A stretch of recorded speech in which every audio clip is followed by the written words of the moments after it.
Sebanyak 66 orang ditetapkan sebagai tersangka dari 50 kasus penyalahgunaan bahan bakar minyak BBM bersubsidi yang ditangani oleh Polda Jateng beserta jajarannya dalam kurun waktu 1 bulan terakhir. Dari pengungkapan ini diamankan pula sejumlah barang bukti, di antaranya 81,9 ton BBM jenis solar, 3,2 ton Pertalite, dan puluhan unit kendaraan bermotor. Kapolda Jawa Tengah, Inspektur Jenderal Polisi Ahmad Lutfi, dalam gelar kasus di Mapolrestabes Semarang pada Senin 5 September menegaskan, dari kasus penyalahgunaan BBM bersubsidi ini, potensi kerugian negara mencapai lebih dari 11 miliar rupiah.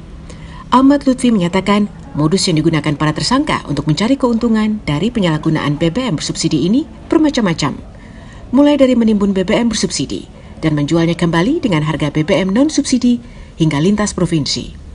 Bahkan ada yang melakukan pengoplosan BBM bersubsidi jenis Pertalite dengan kondensat atau minyak mentah yang dicampur dengan bahan kimia berwarna dan kemudian dijual dengan harga BBM non-subsidi jenis Pertamax.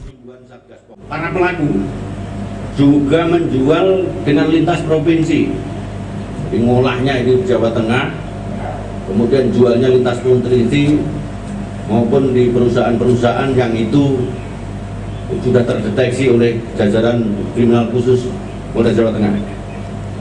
Motifnya pelaku menggunakan teknologi, kemudian menjual menimbun, kemudian dijual kembali dengan mendapatkan keuntungan lebih dengan disparitas harga. Keberhasilan pengungkapan kasus penyalahgunaan BBM bersubsidi oleh Polda Jateng beserta jajarannya ini pun mendapat apresiasi PT Pertamina Patraniaga, Pertamina Regional Jawa bagian Tengah. Executive General Manager PT Pertamina Patraniaga Regional Jawa bagian Tengah, Dwi Puja Aristia mengatakan, guna menghindari adanya oknum yang melakukan penimbunan BBM bersubsidi, pihaknya pun telah melakukan aturan pembatasan pembelian BBM subsidi dalam skala besar.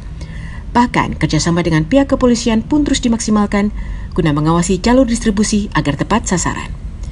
Bahkan jika ada SPBU yang terlibat dalam upaya penimbunan, maka pihaknya akan mengambil langkah tegas, yakni memutus kerjasama sebagai penyalur BBM. Kemudian yang kedua, pertanyaan mengenai